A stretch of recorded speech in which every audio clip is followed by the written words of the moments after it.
성스러움과 아름다움이 입맞출 때 5번째 강의 2부를 시작하겠습니다.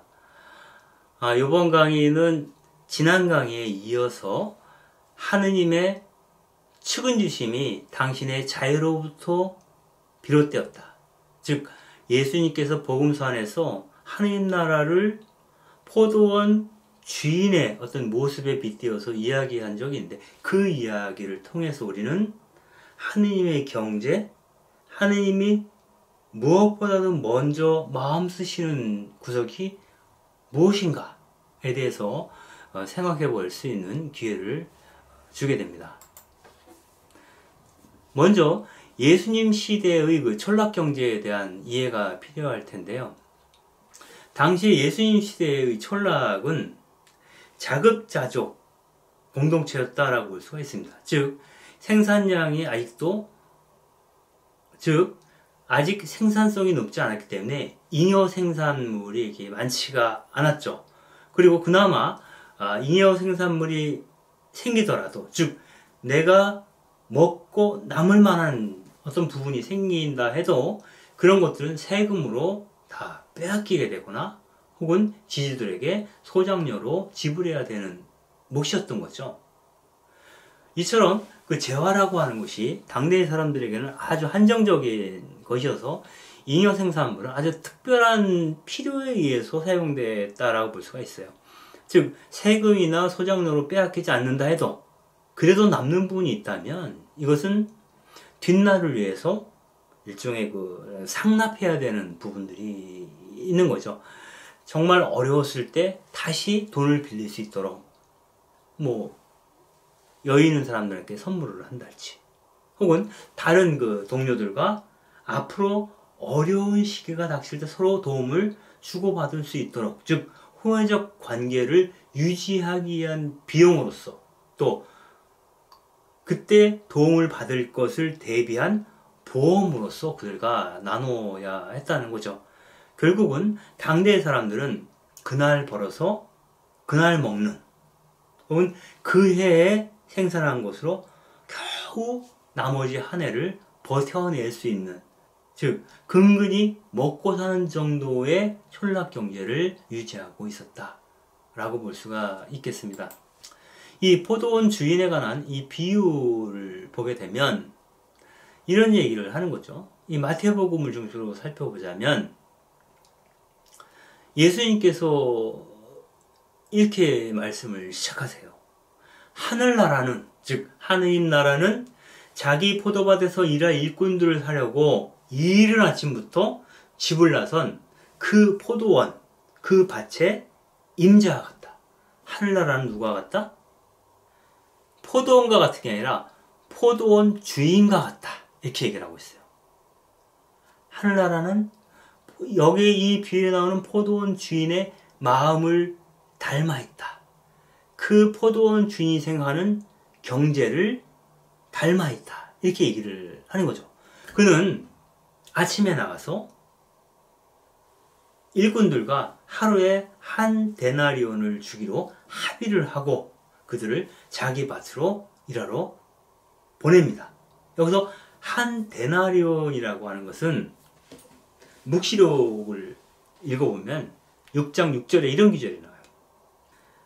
한 데나리온은 밀 한 대가 하루 품삯이며 보리 석 대가 하루 품삯이다. 즉 밀 한 대를 살 수 있는 정도의 돈이에요. 아니면 보리 석 대. 그러니까 아주 큰 돈이 아니죠. 오늘날로 환산하면 5만 원에서 한 7만 원 정도 되는 정도의 돈이라고 볼 수 있겠어요. 그런데 여기서 한 가지 유념해야 될 것은 이 한 데나리온을 주기로 합의했다라는 말은 당시에 일할 사람들이 많았다는 것이고, 당시에 일할 사람들이 많았음에도 불구하고 너희 말고도 일할 사람이 많으니 2분의 1 데나리온만 주지 라고 그들의 임금을 후려치지 않았다는 거예요. 그런 의미에서 정당하게 그들에게 삭슬을 치러줄 것으로 약속하고, 이 포도밭 주인은 인력시장에 나가서 시장 한복판에 나가서 일할 사람들을 구해서 밭으로 보냈다라고 이야기를 하고 있는 겁니다. 당시에는 그 자작농들이 이렇게 많지 않았죠. 자영농, 자작농, 자기 땅을 일정하게 소유하고 있는 소농들이죠. 그런데 흉년이 들거나 혹은 작황이 좋지 않으면 결국은 다른 사람한테 가서 빚을 지게 되는 거죠. 이때 토지를 담보로 해서 빚을 냅니다. 그런데 그 원금과 높은 이자를 미처 다 갚지 못하게 되면 담보로 잡았던 토지를 그들에게 넘겨주게 됩니다. 이 당시에 토지를 그 율법에 따라서 사고 팔 수는 없었어요. 다만 내 땅을 그가 경작할 수 있는 권리, 즉 그 토지 경작권을 넘기는 것이죠. 그렇게 되면 이 사람이 자기 땅이 없으니까 날품팔이로 나설 수밖에 없는 거죠. 이런 사람들이 많았다는 거예요. 이처럼 자기 땅을 넘겨야 했고, 그래서 날품을 팔아야 생계를 유지해야 했던 그러한 약자들을 보호하기 위한 일종의 안전망 역할을 했던 것이 바로 율법이라고 볼 수가 있겠습니다. 탈출기 22장 20절에서부터 24절에서는 아주 중요한 이야기를 하고 있어요. 뭐라고 얘기하냐면, 너희는 이방인들을 억압하거나 학대하지 말아라. 왜냐하면 너희들도 이집트에 살 때 이방인이었다는 겁니다. 그리고 너희는 고아나 과부들을 억누르지 마라. 그들이 부르짖으면 내가 그들이 부르짖는 소리를 듣고 응답할 것이다. 그러면 나는 분노를 터뜨려서 칼로 너희를 죽이겠다. 그러면 너희 아내는 과부가 되고 너희 아들은, 너희 자식들은 고아가 될 거다. 그러니 고아와 과부를 학대하지 말라는 거예요. 그들을 돌보라는 거예요. 이어서 이렇게 얘기를 합니다. 너희가 나의 백성에게, 너희 곁에 사는 가나안 이에게, 하나님께서는 나의 백성과 너희 곁에 사는 가난한 이를 등치시킵니다. 내 가난한 백성에게 돈을 꾸어 주었을 때 그들에게 채권자처럼 행사하지 말라는 것입니다. 그들에게 이자를 물리지도 말라는 겁니다. 왜? 그들이 돈을 빌릴 때는 너무너무 어려웠기 때문이죠, 형편이. 거기에 대고 그들의 형편을 담보로 이득을 취해서는 안 된다는 거예요. 우리가 돈을 빌려주는 것은 그들을 돕는 행위의 하나가 되어야지 이익을 얻기 위한 수단의 하나가 돼서는 안 된다. 이런 것은 이제 자본주의 경제랑은 완전히 다른 거죠. 당대의 어떤 그 중근동 지방의 상업윤리랑도 대치되는 거예요. 그러나 야훼 하느님이 이스라엘 백성에게 지키라고 계명으로 내어준 그 율법에는 바로 이런 내용으로 채워져 있습니다. 그래서 율법을 일종의 약자보호법이라고까지 얘기를 하죠. 그러나 이런 율법은 당대에 거의 지켜지지 않았다라고 봐야죠. 그리고 퍽하면 임금체불과 착취가 그 노동 현장에서 일어나기 일쑤였는데, 그 가난한 그 일꾼들은 아무리 법에 호소해도 고용주와 부자들과 자신 사이의 공정한 재판을 기대하기가 쉽지 않았다. 기대할 수 없었다. 라고 얘기를 합니다. 그래서 오죽하면 신명기에 명토를 박아서 이 얘기를 합니다. 너희는 공정을 왜곡해서는 안 되고 한쪽을 편들어서도 안 되며 뇌물을 받아서도 안 된다. 재판을 공명정대하게 해야 된다. 공평하게. 뇌물은, 너희가 받는 그 뇌물은 지혜로운 이들의 눈을 어둡게 하고 의로운 이들의 송사를 뒤엎어버린다. 너희는 정의, 오직 정의만 따라야 한다. 라고 신명기에서 이야기를 하고 있습니다. 그러나 그렇게 하지 않는 거죠. 재판관들이. 그 고대 로마의 기록에 따르면 이런 얘기를 전하고 있어요. 그 한 부자가 일꾼들의 임금을 주지 않아서 소송에 휘말렸어요. 그러자 그 부자는 그 법정에서 이렇게 자신을 변론합니다. 나는 부자입니다. 저자들한테 줄 그 정도의 임금은 얼마든지 줘도 내 재산에 별로 축이 나지 않습니다. 그런데 왜 내가 그에게 임금을 주지 않고 이 법정에 서야 하는 이 번거로움을 감수한단 말입니까? 나는 임금을 줬어요. 주지 않았을 리가 없어요. 이렇게 얘기를 해요.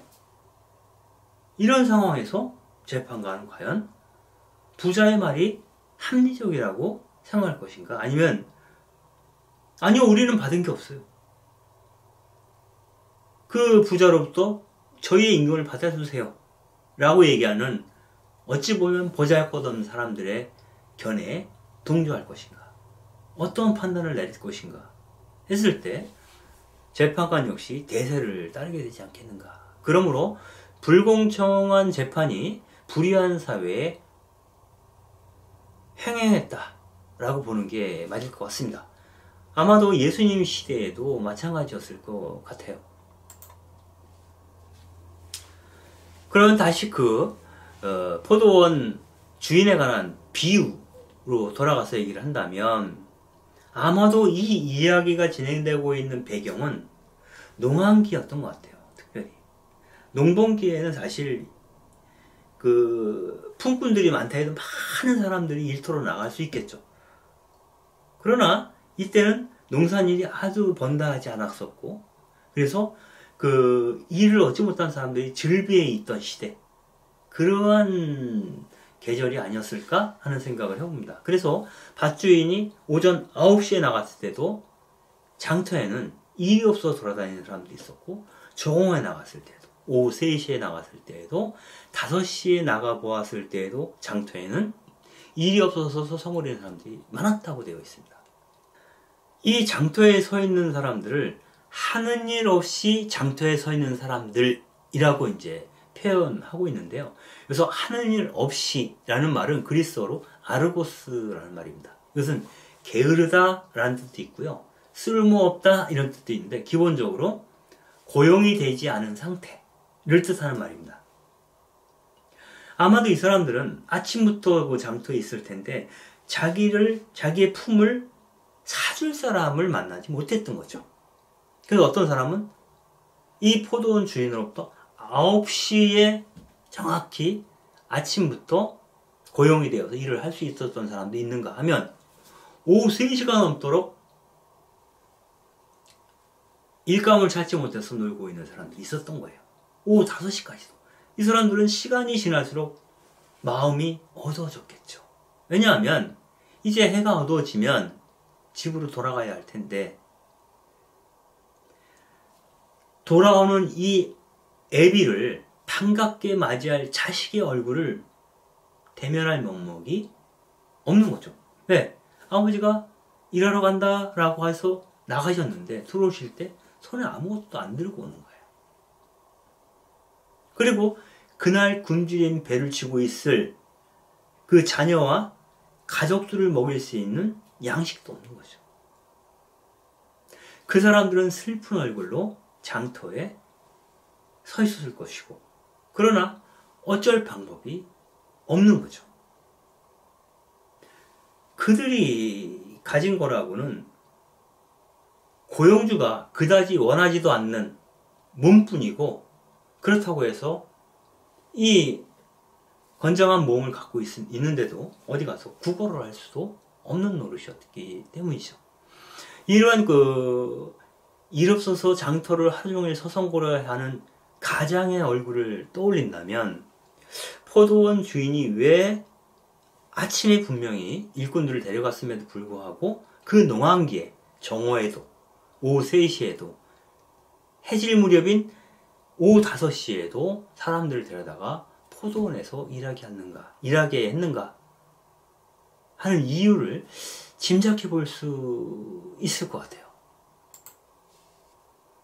그 포도원 주인이 장터에서 소송거리는 사람들에게 이렇게 묻죠. 당신들은 왜 온종일 하는 일 없이 여기 서 있어. 하는 일 없이. 아르고스죠. 이때 이 사람들이 얘기해요. 아무도 우리를 사지 않았기 때문입니다. 이 사람들이 일하기 싫어서가 아니라, 게을러서가 아니라 아무도 우리를 고용하는 자가 없습니다. 라고 얘기를 해요. 그러니까 이 주인이 당신들도 내 포도밭으로 가시오. 그럴 때 내 포도밭으로 가서 일하시오라는 말을 듣는 게 고용이 되지 않은 비고용 상태에서 불안에 떨던 그 일꾼들에게는 그것이야말로 복음, 기쁜 소식이 아닐 수 없겠죠. 거기다가 이 주인은 분명히 얘기합니다. 내가 당신들에게 정당한 삭슬 치러주겠소.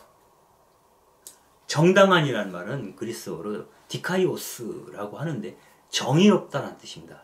즉 공평과 정의에 따라서 공정하게 당신들에게도 그 품삯을 주겠다라고 약속을 합니다. 여기서 정당한, 정의로운 것은 뭐냐? 정의로운 것은 뭐냐? 이것은 8시간 일했으면 시급 얼마에 맞춰서 돈을 주겠다고 하는 그러한 단순한 의미를 넘어서 있다는 것을 일이 끝나고 나서 세임을 해줄 때 바로 드러나게 됩니다. 여러분들 요즘 일자리 찾기가 굉장히 어렵습니다. 계약직이든 뭐든 찾기가 어려운데 대부분의 그 현장에서는 최저임금으로 시급을 받아요. 그래서 정당한이라고 하는 것은 최저시급을 주겠다는 뜻이 아니에요. 기준이 나라에서 정한 최저시급이 아니라 그 사람이 생존이 가능한 정도의 인간적인 품위를 누릴 수 있을 정도의 금액, 그 금액이야말로 정당한, 온당한, 정의로운 임금이라고 볼 수가 있겠죠. 보죠. 이 비유에서 또 하나 특이한 점은 뭐냐면 우리가 사람들에게 일을 시키다가 사람이 더 필요해요. 그러면 청직이나 집사를 보내죠. 장터로. 사람들 좀 더 데리고 와야 되겠어. 이렇게 얘기하면 되거든요. 그런데 이 비유에서는 주인이 직접 나가서 일꾼들을 찾습니다. 그것은 뭐냐면 아마도 그 주인은 더 많은 일꾼이 필요해서 장터로 나간 건 아닌 것 같아요. 오히려 아직 일자리를 얻지 못한 사람들이 있을까봐 장터로 나간 것 같아요. 즉, 품꾼들의 필요에 따라 움직였다는 거예요. 자신의 필요에 따라 품꾼들을 찾은 게 아니라 품꾼들의 필요에 따라 주인이 마음을 결정했다라는 겁니다. 만약에 이 주인이 청지기를 대신 보냈다면 이 청지기는 주인이 아니기 때문에 사람들을 고를 때 똑같은 시간에 더 많이 일할 수 있는 사람, 즉 효율적으로 일할 수 있는 사람들을 품꾼으로 고용했겠죠. 불필요한 인력을 더 고용할 수는 없죠. 만약에 불필요한 인력을 더 고용하겠다라고 누군가 마음먹었다면 그 사람은 아마 주인일 거예요. 주인만이 그런 결정을 내릴 수가 있어요. 그래서 이 비유에서는 주인이 직접 나가서 결정을 하죠. 당신도 내 포도밭에 가서 일하시오. 해가 지기 1시간 전인 오후 5시인데도. 아마도 그 주인은 그렇게 하는 것이 주인으로서 행할 수 있는 가장 선한 행동이라고 느꼈던 것 같아요. 그리고 이 주인은 일이 끝난 연후에 이렇게 얘기를 하죠. 일꾼들을 불러 맨 나중에 온 사람들부터 시작하여 맨 먼저 온 사람들에게까지 품삯을 내주시오. 라고 청지기한테 얘기를 하죠. 제일 일을 적게 한, 제일 나중에 온 사람부터 품삯을 치러주라고 하는 거죠. 이 관련된 내용을 갖고 이 성서 이야기를 그림으로 그린 사람이 있죠. 페트린 페르츠 드베라고 하는 분인데 이분이 그 포도원 품꾼의 비유라는 제목으로 17세기에 그린 그림입니다. 이 그림은 뒤에도 좀 더 설명하겠지만 이 주인인 것 같아요. 이 주인과 이 연장을 들고 있는 이 품꾼이 뭔가 얘기를 나누고 있어요. 그리고 이쪽에서는 청지기가 샘에서 품삯을 지불하고 있고요. 품삯을 받고 좋아하는 부부들, 그리고 이 동전을 보면서 놀라는 그 많은 사람들이 저마다 대부분 놀라움과 견탄 속에서 그 한 데나리온을 받은 것을 굉장히 기뻐하고 있어요. 그러나 그걸 부당하게 느끼는 사람도 분명히 있었던 것 같아요. 그것을 이 그림에서 담고 있는 거죠. 이 주인에게 뭔가 할 말이 있어 하는 사람이 있는 거죠. 이 노동자는, 이 품꾼은 이 주인에게 뭔가 손을 내면서 이래도 됩니까? 라고 얘기를 해요. 이게 공정한 겁니까? 이렇게 따지고 있는 거죠. 그랬을 때 이 주인의 이 손이 가슴을 짚고 있습니다. 그 항의하는 품꾼에 대해서 이 포도원 주인도 할 말이 있는 거예요. 내 포도밭을 두고 내가 마음대로 하는데 당신이 웬 상관이냐. 분명히 당신은 나와 한 데나리온으로 약조하지 않았느냐라고 이야기를 하고 있는 것이죠. 이 대화하는 장면이고요. 그리고 이 청지기는 품삯을 계산하고 있는데 이 밑에 그 갓난쟁이를 안고 있는 이 아낙과 이 남편인 것 같아요. 둘이 한 데나리온을 받고 너무너무 행복한 모습으로 들여다보고 있어요. 그 돈을. 그리고 이 여인은 동전을 바라보며 깜짝 놀라요. 나는 1시간밖에 일하지 않았는데 너무 좋은 거죠. 그리고 이 바깥에 사람들이 서로 막 얘기하고 있는 것은 이 소문이 막 퍼져나가는 겁니다. 이 소문이, 이 안에서 벌어진 일이 소문이 되어서 이 바깥으로 퍼져나가는 것이 복음 선포라고 볼 수도 있겠습니다. 하나님 나라의 통치는, 하나님의 통치는 이 포도원 주인의 마음과 같다. 이 포도원 주인의 태도와 같다라는 거죠. 근데 이 비유에서 만약에 예수님께서 제일 먼저 와서 일을 시작한 사람부터 임금을 지급했다면 아무도 불만을 갖지 않았을지도 몰라요. 왜냐하면 맨 처음에 온 사람들에게 한 데나리온을 줘서 보내요. 그러면 자기들이 약조한 대로 받았기 때문에 받아갔겠죠. 그리고 나중에 와서 적게 일하고 한 데나리온을 받은 사람들은 그 주인의 관대함에 감사하면서 기뻐했겠죠. 어느 누구도 불만을 가진 채 돌아가진 않았을 거예요. 그런데 이 이야기에서는 맨 나중에 온 사람부터 돈을 주기 시작했어요. 그래서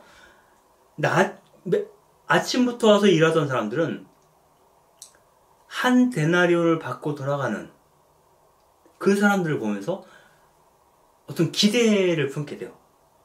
그러면 난 아침부터 일했으니까 더 많이 주지 않겠어? 근데 똑같이 한 데나리온을 주는 거죠. 그러니까 부하가 치이는 거예요. 나는 이렇게 많이 일했는데 어떻게 저들과 같은 임금을 받을 수 있느냐. 이게 이제 인간적인 차원에서 성과에 따라서 일한 만큼, 일한 시간만큼 돈을 주겠다고 하는 자본주의 논리를 닮아 있는 거죠. 그러나 주인은 시간급을 생각하는 게 아니라 여기서 일하는 사람들의 삶을 생각하는 거죠. 그래서 이 포도원 주인에게 있어서 공정이라고 하면 모든 사람이 일을 많이 했던 적게 했던 모든 사람이 사람답게 살 수 있는 평등한 권리가 있다라는 것을 이러한 행위를 통해서 보여주고자 했던 것 같아요. 여기서 이 비유를 두고 여러 가지 해석이 있습니다. 그 중에 하나는 아마도 나중에 와서 일을 시작한 사람들은 하루 종일 일터로 가기까지 마음을 졸였을 거다. 상처를 받았을 거다. 그러니 이 사람들은 몸고생은 덜 했지만 마음고생을 많이 했기 때문에 똑같은 돈을 받을 권리가 있다 라고 해석하는 경우도 있어요. 그러나 사실은 이 비유는 공정이라고 하는 것, 공평함이라고 하는 것이 과연 뭔가, 정의라는 게 뭔가에 대해서 새로운 의미를 부여하고자 했던 예수님의 관점이 담겨 있는 것은 아닌가, 하나님 나라에 대한 비전이 담겨 있는 것은 아닌가 하고 생각해 볼 수 있겠습니다. 즉, 노동의 질과 양에 따라서 임금을 차등 지급하는 것은 이른바 시장 이데올로기나 성과주의처럼 보이죠. 그러나 이 포도원 주인의 입장은 아주 단호합니다. 나는 맨 나중에 온 이 사람에게도 당신처럼 한 데나리온을 주고 싶소. 내 것을 갖고 내가 하고 싶은 대로 할 수 없단 말이요? 하고 그 따지는 사람들에게 대묻죠. 즉 자신의 입장이 견결하다는 것, 단호하다는 것을 보여줍니다. 맨 아침부터 온 사람들이 그 포도원 주인에게 기대했던 것은 나중에 온 사람들에게 주인이 베풀어줬던 관대함이 자기들에게도 적용되어야 한다고 주장하는 거죠. 근데 그게 되지 않기 때문에 불만이 된 거죠. 그러나 주인의 입장은 먼저 온 사람, 일을 많이 한 사람이라 해도 한 데나리온을 받기로 했으니 그들의 몫을 챙겨서 가면 그만이다. 품꾼들은 품꾼의 일을 하면 그것으로 그만이라는 거예요. 한편 주인은 자기 생각대로 주인의 일을 다만 할 뿐이다 라고 얘기를 해요. 이 세상이 어떻게 사고하든, 이 세상이 어떻게 굴러가든 하나님의 시선은 다룰 수 있다는 거예요. 이 세상의 상식이 곧 하나님 나라의 상식은 아닐 수 있다는 얘기를 하고자 한다라고 볼 수도 있겠습니다. 여기서 주인의 공정은 그 품꾼들이 생각했던 공정과는 달랐던 거죠. 주인의 공정은 품꾼들이 노동시간과 환경에 따라서 차등 지급해주기를 원했지만 이 주인은 모든 사람에게 그날 하루를 살아가는데 필요한 것들을 채워주는 것. 그게 주인의 마음이었고 주인이 생각하는 공정이었다라는 얘기를 하는 거죠. 또한 다르게 얘기하면 그런 거예요. 아침부터 일한 사람이 있고 정오부터 일을 한 사람이 있고 오후 5시 안에서부터 겨우 일을 했던 사람들이 있는데 아침부터 일을 하게 된 사람은 자신의 능력으로 그렇게 된 것인가? 그 포도원 주인이 장터에 갔을 때 당신은 뭘 할 줄 알고 당신은 뭐 힘이 좋군 이런 그 자격 조건을 따져서 그 사람의 능력을 보고 포도원으로 보낸 게 아니거든요. 이 몇 사람을 불러서 포도원 일을 시킨 거죠. 즉 자신이 아침부터 일하게 된 것은 내 능력 때문이 아니라 주인의 관대함 혹은 어떤 은총의 결과라는 거죠. 즉 우연적인 거라는, 내 노력과는 상관이 없다는 거야. 아침부터 일한 것은. 그러면 저녁 무렵이 돼서야 일자리를 얻게 된 것은 그 사람이 무슨 죄를 졌기 때문인가? 그것도 아니죠. 그러므로 내가 먼저 선택되었다는 것의 우선권을 내세울 이유는 없다라는 겁니다. 그리고 마지막 사람이 한 데나리온을 받았다고 해서 먼저 온 사람에게 손해를 끼치는 것도 아니라는 거예요. 원래 먼저 온 사람도 한 데나리온을 주기로 약속했던 거죠.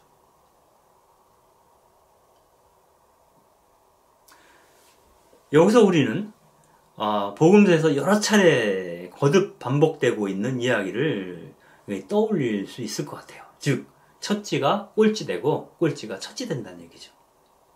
맨 나중에 온 자가 제일 먼저 품삯을 밟죠. 그들이 받은 것도 한 데나리. 맨 처음으로 온 자가 맨 마지막으로 그 품삯을 받죠. 그에게도 한 데나리온이 주어지죠. 그리고 이러한 것들은 상황에 따라서 첫째였던 자가 때로는 둘째가 될 수도 있고 꼴찌가 될 수도 있고 꼴찌였던 자가 선지가 될 수도 있다. 즉 꼴찌와 첫째는 정해진 바가 없다는 거예요. 누구든지 첫째도 될 수 있고 누구든지 꼴찌도 될 수 있다는 걸 전제로 한다면 마치 너희들 역시 과부가 될 수도 있고 고아가 될 수 있는 것처럼 지금 과부로 살거나 고아로 살고 있는 사람들을 돌보아라. 언제 그대가 그들의 처지가 될지 모를 것이므로 라는 신명기에 나오는 이야기와 맞닿아 있다라고 볼 수 있어요. 지금 우리가 감옥에 가지 않더라도 나중에 우리가 감옥에 갈 수 있죠. 지금 내가 건강하더라도 언젠가 병들 수도 있죠. 지금 내가 부유하지만 가난해질 수도 있죠. 그때를 대비해서 부자와 가난한 자, 건강한 자와 병든 자, 이것을 가리지 말고 그들 모두를 돌볼 수 있는, 소중하게 여길 수 있는 그러한 세상을 열어야 한다는 것이죠. 그러한 세상에 대한 비전이 바로 하느님 나라다 라고 예수님은 이야기하고 싶었던 것 같습니다. 이 이야기를 마무리하면서 김호경 교수가 쓴 그 예수가 하려던 말들 158쪽에 나오는 내용을 함께 읽어보도록 하겠습니다. 이 비유에 대한 설명을 김호경 교수는 이렇게 얘기를 합니다.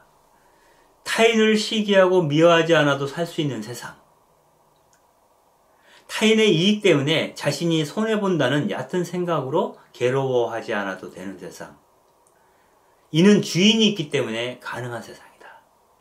누구도 제한할 수 없는 주인의 자유는 모든 사람을 위한 자유이다. 이 비유는 하루하루 지치고 절망적인 상황에서 아무도 불러주지 않는 쓸쓸한 세상에서 안전하게 먹고 쉴 수 있는 세상을 꿈꾸게 한다. 비유에 등장하는 먼저 온 사람들은 자신들에게 익숙한 인과율적 가치 때문에 주인의 자유를 이해하지 못했다. 그래서 따진 거죠. 그들은 주인의 자유가 만드는 그러한 세상을 이해하지 못했던 것이다. 그러면 되물을 수 있죠. 우리는 과연 그 포도원 주인의 마음을 이해하는가? 이 세상이 말하는 공정, 물론 그 공정마저도 제대로 지켜지지 않는 세상이긴 하지만 그 공정만을 생각하는 건 아닌가? 그래서 우리는 정의를 추구하는 것이 굉장히 중요한데 때로는 정의를 넘어서는 자비를 문득 새삼 혹은 충분히 헤아릴 필요가 있다. 그런 생각을 하게 됩니다. 그래야 우리가 말하는 인간적인 세상이 오지 않을까. 그런 생각이 들죠. 여기 그 삼위일체라는 그림 보세요. 이 이권에 대한 설명을 하면서 많이 나오는 내용인데요. 성부, 성자, 성령이잖아요. 근데 이분들, 성부, 성자, 성령 이분들의 그 머리의 위치가 거의 수평입니다. 그리고 이분들이 마시고 있는 이 잔의 높이도 일직선 상에 있죠. 그리고 서로가 서로를 교차하면서 바라봅니다. 이들이 이루는 평등한 공동체. 하느님이 우리에게 원하시는 평등한 공동체. 평등한 세상. 인과율로부터도 벗어나 있는 시시비비로부터도 자유로운 오로지 인간 그 자체의 어떤 그 가치에 주목해 줄 수 있는 그러한 하느님 나라에 대한 비전에 대한 것을 과연 우리는 우리의 일상 속에서 공유하고 있는가? 이런 생각을 좀 되짚어 보면서 오늘 강의를 마무리하도록 하겠습니다. 감사합니다.